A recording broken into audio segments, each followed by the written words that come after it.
The Talos Principle 2, Call of Duty Modern Warfare 3, Super Mario RPG und mehr. Das bereits so volle Spieljahr 2023 bekommt diesen November noch ein paar Spiele dazu. Was euch alles so erwartet, erfahrt ihr in diesem Game Lookout.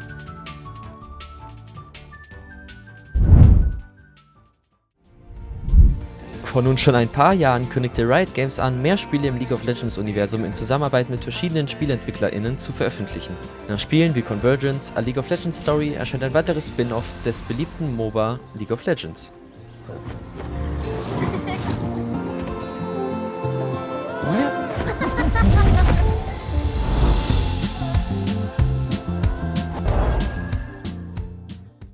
Song of Nunu, A League of Legends Story ist ein storybasiertes Singleplayer-Abenteuer, das die Geschichte von Nunu und seinem treuen Gefährten Willump erzählt.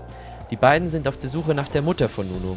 Dabei reisen sie durch die unentdeckten Weiten Freljords, einem frostigen Land mit harschen Schneestürmen, wilden Wölfen und Zauberei. Dabei treffen sie auf mächtige Champions aus League of Legends, darunter zum Beispiel Braum. Das Gameplay ist eine Mischung aus Erkundung, Rätseln und Kämpfen. Man muss seine Fähigkeiten als Nunu und Willump geschickt einsetzen, um Gegner zu besiegen oder Hindernisse zu überwinden. Fans von Singleplayer-Abenteuern und League of Legends sollten sich das vielleicht mal anschauen. Song of Nunu erscheint am 1. November für PC, PlayStation 4, PlayStation 5, Xbox One, Xbox Series X und S und Nintendo Switch.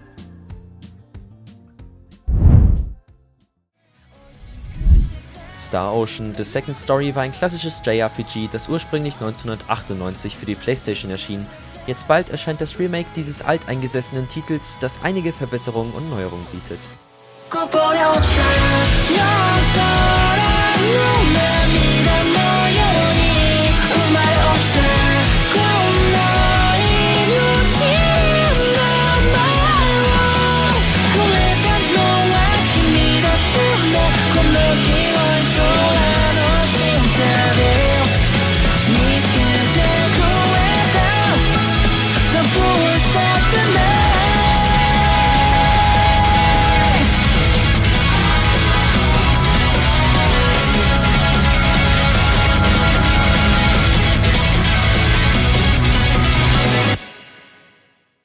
Star Ocean: The Second Story R ist ein Science-Fiction-Rollenspiel, das in einer fernen Zukunft spielt, in der die Menschheit die Sterne bereist. Die Geschichte beginnt mit zwei Hauptcharakteren, aus denen man wählen kann. Claude C. Kenny, ein junger Offizier der Erdföderation, der durch einen Unfall auf einem fremden Planeten teleportiert wird, und Rena Lanford, eine junge Frau aus dem Dorf Arlia auf dem Planeten Expel, die über mysteriöse Heilkräfte verfügt.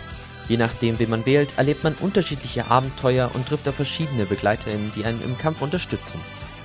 Das Kampfsystem von Star Ocean: The Second Story R ist eine Mischung aus Echtzeit und Strategie, die einem erlaubt, seine Charaktere frei zu steuern und zwischen ihnen zu wechseln.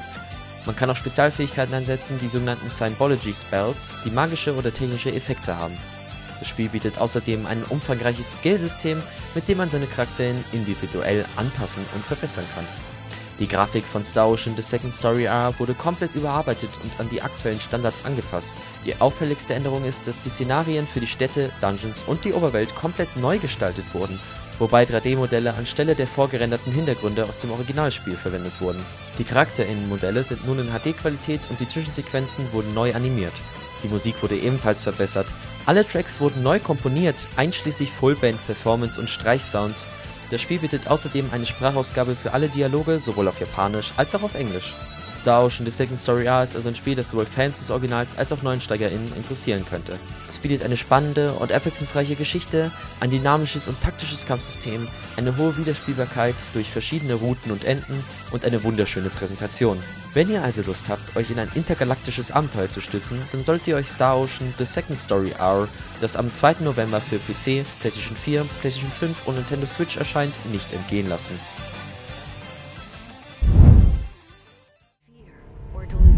Das 2014 erschienene philosophische Puzzlespiel The Talos Principle erhält demnächst einen Nachfolger. Imagine vast cities full of life and light. Great towers rising towards the sky. So much would be possible if we believed, if we still had faith.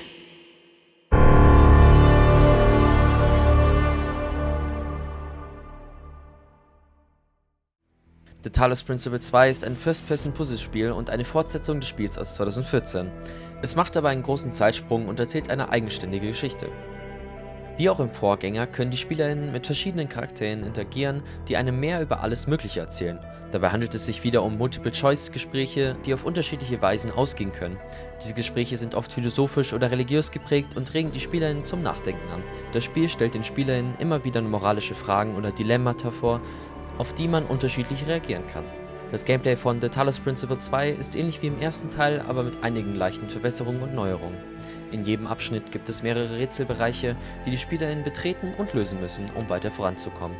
Die Rätsel sind meist logisch aufgebaut und erfordern ein gutes Verständnis der Spielmechaniken und der Umgebung. Manchmal gibt es auch versteckte Rätsel oder alternative Lösungen, die die SpielerInnen entdecken können.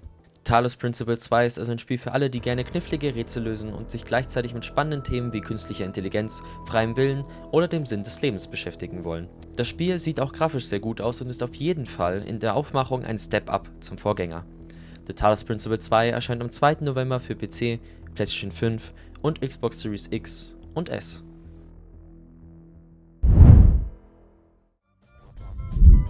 Die WarioWare-Spiele waren schon immer extremer Spaß mit ihren kurzen Mikrospielen, die die Reihe so einzigartig machen. Der nun schon 10. Ableger der WarioWare-Reihe mit dem Titel Move It erinnert ein wenig an die alten Ableger der Wii und erscheint bald.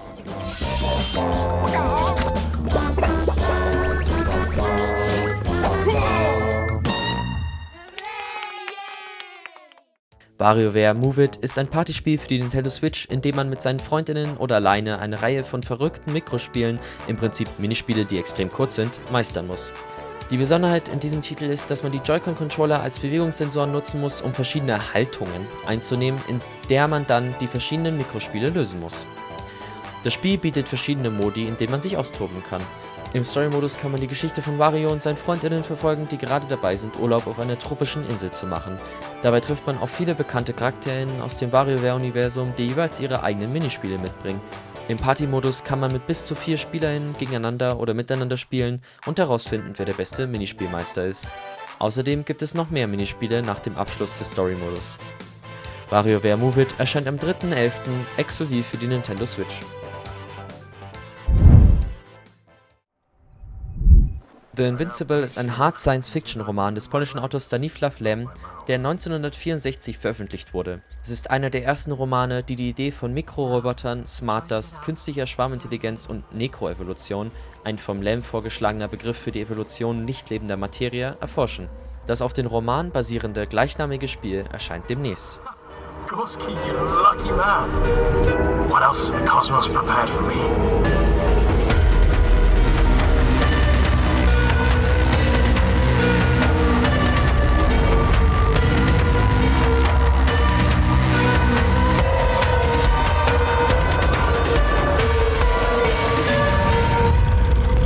I don't know what this will lead me to, but I cannot fly away now.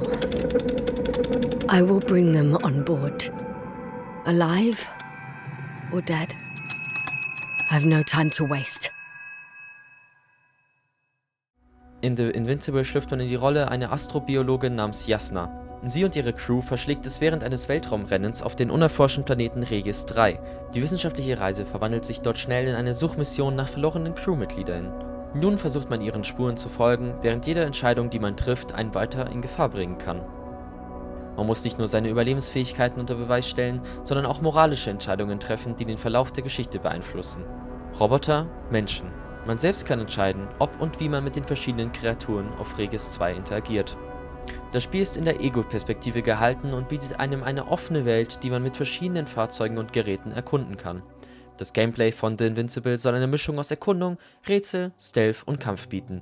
Das Spiel hat eine realistische Grafik und ist in der Atompunk-Atmosphäre gehalten. Fans von Science Fiction oder von Stanisław Lem sollten sich das Spiel auf jeden Fall mal anschauen. The Invincible erscheint am 6. November für PC, PlayStation 5 und Xbox Series X und S.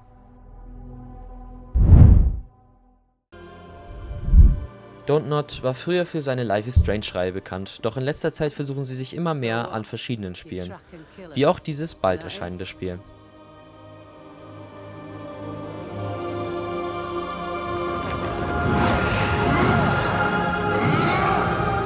We banish them.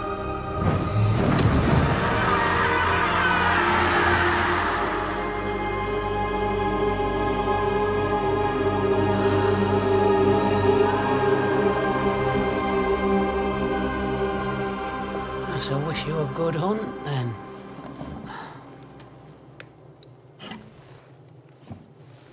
It takes a brave man to walk these wilds alone.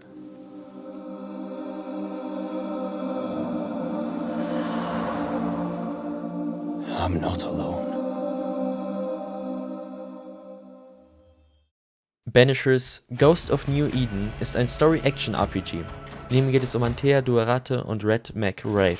Sie sind ein Liebespaar und sogenannte Verbanner, Geisterjäger, die geschworen haben, die Lebenden vor den Gefahren von Geistern und Schemen, die sich weigern, unsere Welt zu verlassen, zu beschützen. Das Spiel legt viel Wert auf die Atmosphäre und die Story, die einem immer tiefer in die Welt von New Eden eintauchen lässt. Als Verbanner hilft man den BewohnerInnen der Gemeinde in New Eden und vertreibt die Geister, die sie plagen. Des Weiteren wird man mehrere Entscheidungen treffen können, die sich auf dramatische Weise auf die Geschichte auswirken. Das Spiel bietet einem eine offene Welt, die man frei erkunden kann. Dabei stoßt man auf verschiedene Aufgaben, Rätsel und Herausforderungen, die Geschick und logisches Denken erfordern.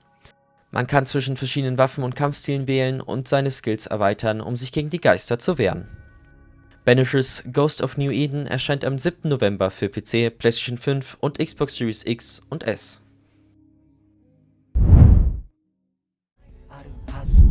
Die nun schon 21 Ableger umfassende Yakuza-Reihe mit 8 Hauptablegern erhält bald ein neues Spin-off, das im Vergleich zu Yakuza Like a Dragon mehr zu den Wurzeln der Reihe zurückkehrt.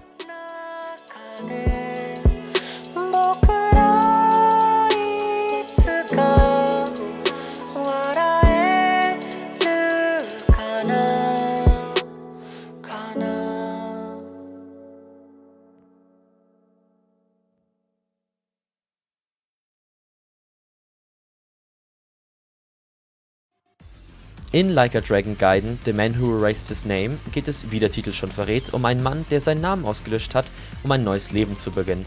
Zum Schutz seiner Familie hat er damals seinen eigenen Tod vorgetäuscht und seinen Namen aufgegeben gehabt. Jetzt bekommt er es plötzlich mit einer mysteriösen Person zu tun, die alles daran setzt, ihn aus der Reserve zu locken. Das Spiel ist ein Action-Rollenspiel, das sich stark an den Hauptspielen der Reihe orientiert. Man kann die Stadt frei erkunden, die, wie man es aus den Yakuza-Spielen kennt, extrem detailreich ist und unglaublich viele Nebenaktivitäten und Minispiele enthält.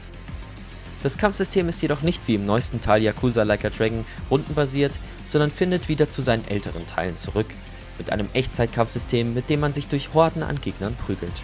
Das Spiel sieht grafisch sehr gut aus und hat den typischen Yakuza-Humor, der für viele Lacher sorgen sollte. Das Spiel ist komplett auf Japanisch vertont und hat deutsche Untertitel. Like a Dragon Gaiden, The Man Who Erased His Name erscheint am 9. November für PC, PlayStation 4, PlayStation 5, Xbox One und Xbox Series X und S. Eigentlich sollte dieses Spiel erst nächstes Jahr erscheinen. Da aber das andere Call of Duty noch nicht fertig ist, mussten Treyarch, Sledgehammer Games und Infinity Ward diesen Titel auf dieses Jahr vorlegen, denn jedes Jahr muss ja ein Call of Duty erscheinen. Yo, Rook, where's your squad at? We have to stick to the plan. Check the time. Hey, you! Come with me. Today's your lucky day, chiquito. You ready? I'm ready. Alright, let's get this.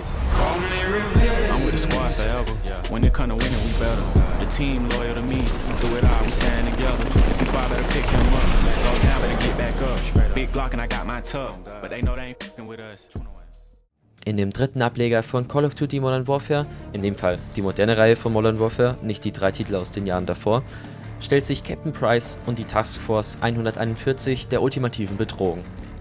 Der ultranationalistische Wladimir Makrov weitet seinen Einfluss auf die Welt aus und zwingt Task Force 141 so zu kämpfen wie nie zuvor. Wie immer gibt es einen Story-Mode, der direkt die Geschichte aus dem zweiten Teil weiterführt, nun neuerdings mit den neuen offenen Kampfmissionen.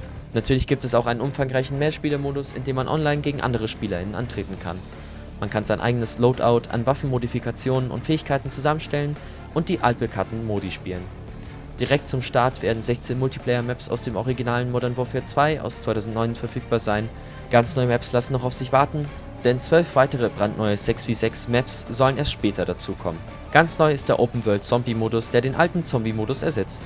In ihm schließt man sich zum ersten Mal mit anderen Trupps zusammen, um massive Horden an Untoten zu bekämpfen und auf den größten Call of Duty Zombies-Karten aller Zeiten zu überleben. Call of Duty Modern Warfare 3 erscheint am 10. November für PC, PlayStation 4, PlayStation 5, Xbox One und Xbox Series X und S.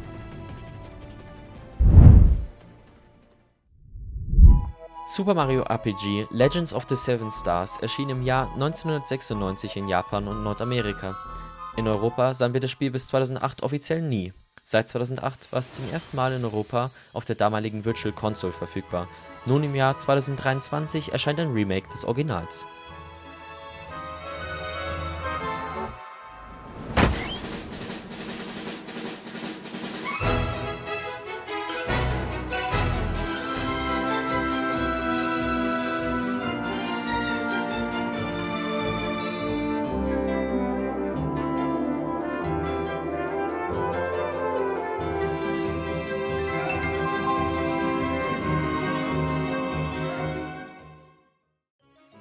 Super Mario RPG ist ein gemeinsames Projekt von Nintendo und Square Enix, den Machern von Final Fantasy.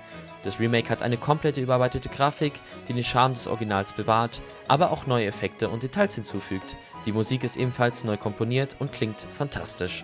Die Geschichte von Super Mario RPG beginnt damit, dass Mario mal wieder Prinzessin Peach aus den Fängen von Bowser retten muss. Doch als er im Schloss ankommt, wird er von einem riesigen Schwert überrascht, das aus dem Himmel fällt und sich in das Schloss bohrt. Das Schwert gehört zu einer Gruppe von den Schurken namens Smithy Gang, die die Welt mit ihren Waffen erobern wollen. Mario wird aus dem Schloss geschleudert und muss sich mit neuen und alten Freundinnen zusammenschließen, um die Smithy Gang aufzuhalten und die 7 Sternstücke zu finden, die die Macht haben, alle Wünsche zu erfüllen. Das Gameplay von Super Mario RPG ist eine Mischung aus Action und Strategie. Man steuert Mario mit bis zu 2 weiteren Charakteren durch verschiedene Welten, die voller Geheimnisse, Rätsel und Gegner sind. Man kann mit der Umgebung interagieren, springen, rennen und Objekte benutzen. In den Kämpfen wechselt das Spiel in einen rundenbasierten Modus, in dem man seine Angriffe, Verteidigungen und Spezialfähigkeiten auswählen kann. Das Besondere ist, dass man durch das Drücken der richtigen Knöpfe im richtigen Moment seine Aktion verstärken oder abschwächen kann. Für alle Fans von Mario, als auch von RPGs oder Fans des Originals ist dieses Spiel auf jeden Fall einen Blick wert. Super Mario RPG erscheint am 17.11. exklusiv für die Nintendo Switch. Die Persona-Reihe erfreut sich immer mehr Beliebtheit. Die Tradition mit einigen Spin-offs, die Persona 4 begonnen hat, setzt aktuell Persona 5 weiter fort. Mit Titeln wie Persona Q2, New Cinema Labyrinth, Persona 5 Dancing in Starlight und Persona 5 Strikers. Jetzt gesellt sich ein weiteres Spin-off dazu. Unfortunately, returning will be no easy feat. Somewhere deep inside, I know you realize things can't go on like this. So, will you take a stand beside us? Yeah, let's show them what we got.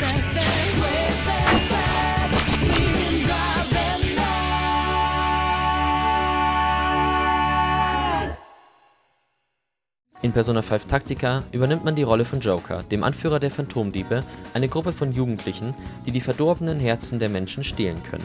Nach einem seltsamen Zwischenfall landen die Phantomdiebe in einem merkwürdigen Reich, in dem die Bewohner unter einem Tyrannen leben. Persona 5 Tactica bringt eine brandneue Story, die Rückkehr von beliebten Charakteren und neuen Verbündeten und Feinden. Man schließt sich in diesem spannenden Kampfabenteuer der Gruppe und ihrer emotionalen Revolution an. Das Besondere an Persona 5 Tactica ist, dass es sich um ein rundenbasiertes Strategiespiel handelt, das Elemente aus Persona 5 und sowas wie XCOM verbindet. Man muss die Phantomdiebe auf einem Gitterfeld positionieren und ihre Fähigkeiten klug einsetzen, um die Gegner zu besiegen.